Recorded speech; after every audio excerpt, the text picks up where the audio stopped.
Bismillahirrahmanirrahim. Assalamualaikum warahmatullahi wabarakatuh. Kejadian ini terjadi di tahun 2022 silam, saat aku masih duduk di bangku kuliah salah satu perguruan tinggi di kota Malang. Saat itu aku masih menemani ibuku menjaga nenekku di salah satu rumah sakit umum yang berada di kota tempat tinggalku, daerah Mauspati. Nenekku sudah hampir 1 minggu lamanya dirawat di sana. Karena aku kebetulan sedang libur panjang saat itu, maka waktu liburanku kuhabiskan untuk menemani ibu mengurus nenek di sana.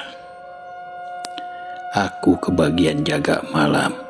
Jadi, jika nenekku tengah malam ingin ke kamar mandi, aku yang akan mengantarnya. Ataupun mungkin jika nenekku di tengah malam haus ingin minum, aku pula yang membantunya mengambilkan gelas. Serta tak lupa aku selalu mengecek cairan infus jika sudah habis. Suasana di kamar itu lumayan sepi, karena kulihat hanya ada 2 pasien saja dari total 4 ranjang yang ada di ruangan itu. Singkat cerita, sore hari pun tiba. Keluarga besarku satu persatu datang menjenguk hingga membuat ruangan menjadi lebih ramai dan menyenangkan. Hari itu adalah hari terakhirku di sana karena jatah liburku sudah habis. Dan besok hari pertamaku masuk perkuliahan lagi. Aku pun berpamitan kepada keluarga besarku. Mereka pun mengucapkan terima kasih karena selama seminggu ini aku menjaga nenek dengan baik. Sebelum pulang, keluarga besarku berpesan karena nanti aku akan berangkat dengan bis malam.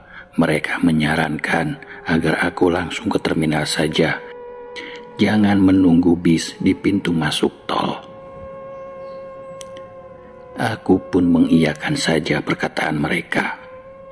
Setelah berpamitan, aku pun pulang dulu ke rumah nenek untuk membereskan baju-bajuku sebelum akhirnya berangkat ke terminal. Saat itu waktu menunjukkan jam 7:30 malam. Setelah berkemas, aku pun segera berangkat menuju terminal. Kebetulan di depan gang rumah nenekku ada tukang ojek pangkalan yang sedang menunggu penumpang. Aku pun segera minta diantar ke terminal agar tidak ketinggalan bis. Hari itu, entah kenapa, aku merasa lelah sekali. Rasanya mulai dari ujung kepala sampai ujung kaki pegal-pegal semua. Jujur saja, aku memaklumi kondisi fisikku. Karena selama seminggu menjaga nenek, aku selalu kebagian jaga malam. Mungkin karena jam tidurku yang berantakan. Meskipun kadang mengantuk di siang hari, tapi mataku tidak bisa terpejam sama sekali. Padahal malam harinya harus berjaga. Di saat lelah inilah, kemudian aku merasa perjalanan dari rumah nenek ke terminal terasa sangat jauh. Ditambah jalanan lumayan macet ketika itu. Sampai aku melihat di seberang jalan ada bis ke arah Malang yang lumayan banyak berseliweran.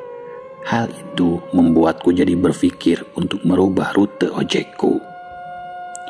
Lalu, kuputuskan tidak jadi ke terminal, melainkan menunggu saja di dekat pintu masuk tol yang jaraknya sudah dekat dari tempatku tadi. Supir ojek pun mengantarkanku.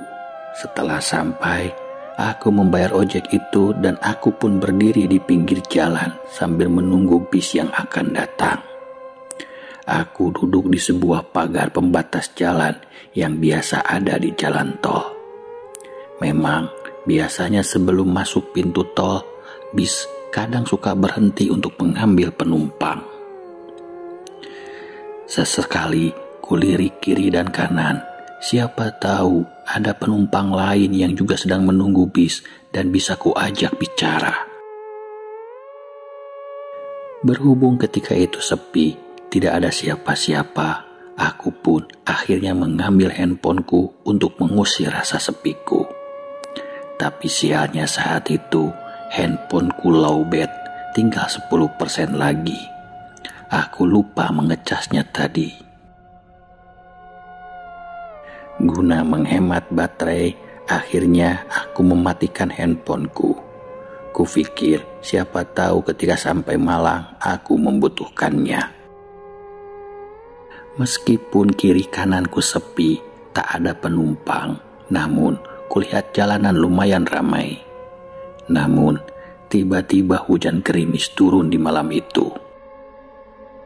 Aku segera berlari kecil mencari perlindungan dan aku menemukan sebuah pohon besar yang daunnya rimbun.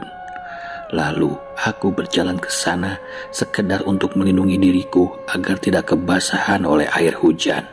Aku berteduh di bawah pohon besar itu.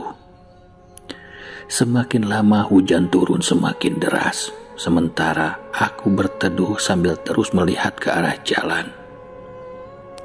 Dari kejauhan terlihat sebuah bis malam melintas ke arahku. Aku coba berhentikan, tapi ternyata itu bukan jurusanku. Terpaksa aku harus menunggu lagi sembari hujan-hujanan. Satu persatu bis melintas. Kuperhatikan dengan seksama, tapi yang tujuan ke Malang belum ada. Aku merasa salah mengambil keputusan. Kalau saja tadi aku menunggu di terminal, mungkin aku tidak akan kehujanan seperti ini. Tak terasa, waktu menunjukkan pukul 9:30 malam, gerimis pun sudah mulai reda. Perlahan, aku keluar dari tempatku berteduh di bawah pohon dan mulai berjalan ke pinggir di sekitaran jalan tol tadi. Ketika itu, kulihat ada sebuah bis yang lumayan besar, berjalan perlahan, dan dengan jelas ku baca tulisan di atas bis itu, ini adalah tujuan Malang. Aku pun segera berlari dan melambaikan tanganku untuk memberhentikannya. Begitu bis itu melintas di depanku. Seorang kondektur yang ada di dalamnya kemudian berteriak, "Sudah penuh, Mas," begitu katanya. Lagi-lagi aku kecewa. Di masa penyesalan itu, aku teringat pesan keluarga besarku agar aku naik di terminal saja. Kondisi jalanan sudah semakin sepi. Kendaraan yang melintas mulai berkurang intensitasnya. Ketika itu, aku berniat untuk kembali saja ke rumah nenek guna beristirahat malam hari itu. Namun, begitu aku baru berjalan beberapa langkah, aku melihat lagi ada sebuah bis yang datang ke arahku. Di kaca depan bis itu tertulis Malang. Aku pun mengangkat tanganku sebagai tanda agar bis itu berhenti. Dan benar saja, bis itu berhenti. Akhirnya, setelah sekian lama aku menunggu, datang juga bis tujuanku. Aku pun bertanya pada kondekturnya, "Ini jurusan Malang, Pak?" Kondektur itu pun mengangguk. Tanpa pikir panjang, aku langsung naik melalui pintu depan dan mulai mencari kursi yang masih kosong. Bis itu lumayan penuh, sampai kulihat ada kursi kosong yang ada di belakang dekat dengan pintu keluar. Aku pun melangkahkan kakiku berjalan ke arah kursiku. Sesekali kulihat penumpang yang lain, hampir semuanya dalam posisi tertidur. Pemandangan yang sangat wajar ketika kita naik bis malam. Begitu sampai di kursi, aku segera duduk. Ku geser posisi kursi agar sedikit turun ke belakang. Lalu aku menyandarkan tubuhku yang sudah sangat lelah. Aku berharap bisa segera tidur dan bangun ketika sudah sampai di Malang. Sambil berusaha untuk tertidur, mataku memperhatikan sekeliling. Aku perhatikan bis ini sangat bagus. Terlihat kursinya baru dan empuk. Setiap sisi bisnya tidak ada yang lecet sedikit pun. Karpetnya bersih, bahkan kain gordennya pun wangi. Bahkan seingatku, suara mesin bis ini pun mulus sekali, nyaris tidak terdengar berisik. Bis ini cukup luas sehingga kakiku enak sekali untuk diselonjorkan. Aku pun tersenyum puas. Mudah-mudahan aku tidur malam ini dengan tenang. Lalu kuarahkan pandanganku ke sebelah kiri dan ternyata bis ini sudah masuk ke jalan tol. Hujan gerimis pun kembali turun membasahi jendela, semakin mendukung untukku terlelap malam itu. Dinginnya AC membuat mataku terbejam untuk waktu yang entah berapa lama. Sampai tiba-tiba aku terbangun ketika bis ini berhenti. Ketika kulihat dari jendela, sepertinya bis ini sedang berhenti di tempat peristirahatan. Kulihat di depan sana ada tempat untuk makan. Kuperhatikan sekeliling tempat dudukku, kosong, tidak ada siapa-siapa. Mungkin semua penumpangnya sedang istirahat makan atau ke kamar mandi. Ketika itu aku tidak ingin ke kamar mandi ataupun makan, sehingga aku pun melanjutkan kembali tidurku. Ku pejamkan kembali kedua mataku. Saat itu, aku teringat bahwa aku belum ditagih untuk membayar tiket. Lalu, aku coba bangun dari kursiku. Dan ketika aku hendak bangun, aku lihat di seberang tempat dudukku ada seorang pria yang kurus yang sedang memandangiku. Posisi badannya tegap menghadap ke depan, namun kepalanya menengok ke belakang ke arahku setengah menunduk. Bisa kulihat dengan jelas wajahnya, meskipun agak sedikit tertutup oleh pundaknya. Orang itu memandangiku dengan senyum yang sedikit aneh menurutku.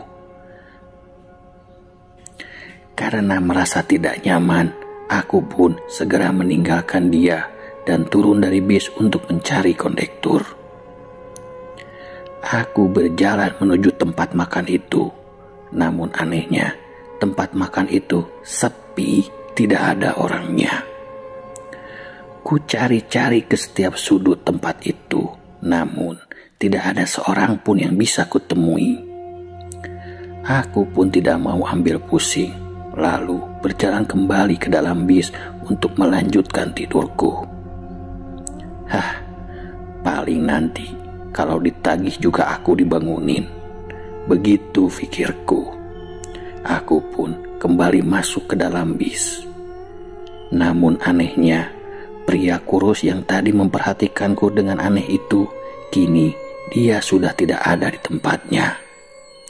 Mungkin dia turun di tempat makan tadi. Aku tidak berpikir yang aneh-aneh. Lalu aku coba tidur kembali. Namun, baru saja mataku terpejam beberapa detik, terdengar suara gaduh yang amat berisik. Awalnya aku sempat mencoba mengabaikan suara itu, tapi semakin lama suara itu semakin berisik. Suara apaan sih? Didorong rasa penasaran dari mana sumber suara itu, lalu aku pun berusaha mencari tahu. Dan ternyata suaranya dari belakang kursi yang paling ujung di belakangku. Dari kursiku terlihat sebuah dus berwarna coklat dengan ukuran yang tidak terlalu besar yang bergerak-gerak seperti ada yang akan keluar dari dalam dus itu. Aneh, dus itu terus bergerak seperti meronta, bahkan ada sesuatu yang ingin keluar dari sana. Aku coba mendekati dus itu, gerakannya kini semakin kencang. Jujur, aku sedikit takut. Bayanganku, ini bisa jadi ular atau binatang lainnya. Sebenarnya, aku agak ragu juga untuk membukanya. Tapi, karena terus bergerak dan berisik, maka aku memutuskan untuk membukanya. Ketika itu tidak ada orang lain yang mendekati dus itu. Kuberanikan diri untuk membukanya. Dan perlahan dus itu pun kubuka. Dan ternyata di dalamnya ada sebuah plastik hitam. Ya, ada sesuatu yang terbungkus plastik hitam itu. Lalu aku pun coba menyentuh plastik hitam itu. Coba aku geser dan terlihat sesuatu dari balik plastik hitam itu. Aku mulai menerka-nerka apa yang ada di dalam plastik hitam itu. Sesuatu yang cukup besar, seukuran genggaman tangan, berserabut hitam. Dan ketika aku buka lebih luas lagi plastik hitam itu, astagfirullah. Jantungku benar-benar dibuat terkejut setengah mati. Karena tiba-tiba saja benda yang sudah setengah terbuka terbungkus plastik itu bergerak dan berbalik menghadapku. Dan itu adalah sebuah kepala seorang pria yang sedang tertawa sambil memandangku dan memelototiku. Refleks, aku lempar dus itu dan kepala itu seketika bergerak-gerak dan melompat keluar dari dus itu, menggelinding di antara kursi yang berjejer di barisan paling belakang. Aku ingat betul mulutnya menyeringai dengan matanya yang melotot ke arahku. Wajah seorang pria yang pucat dan sekujur kulit wajahnya penuh dengan luka. Seketika itu tercium bau busuk yang menyeruak di dalam bis itu.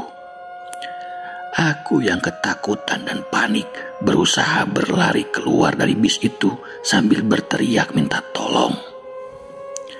Aku berlari keluar dari bis itu, kemudian aku pun menengok ke arah belakang untuk memastikan bahwa sosok kepala buntung itu tidak mengejarku. Namun, ada yang janggal. Baru kusadari satu hal, bahwa bis ini bukan lagi bis yang bagus yang tadi ku naiki. Kini, bis ini berubah menjadi bis rusak yang terbengkalai. Aku terus berlari ke arah pintu keluar warung makan yang kosong itu dan terus berteriak mencari pertolongan. Tolong, tolong. Meskipun sama sekali tidak ada satu orang pun di sekitar sana, aku terus berusaha mencari pertolongan. Dan akhirnya, aku bertemu dua orang bapak-bapak yang menghampiriku. Kedua bapak itu mendengar suara teriakanku dan akhirnya mendekatiku. Lalu, aku pun dibawa oleh bapak itu dan coba untuk ditenangkan. Lalu mereka bertanya kenapa aku lari sambil berteriak-teriak. Kemudian aku pun lanjut menceritakan apa yang kualami kepada mereka. Bapak itu pun kemudian bertanya di mana aku melihatnya. Lalu aku pun mengajak kedua bapak itu menuju lokasi berhentinya bis dan juga warung makan yang tadi. Namun, saat kutunjukkan lokasinya kepada kedua bapak-bapak itu, kami pun saling memandang keheranan.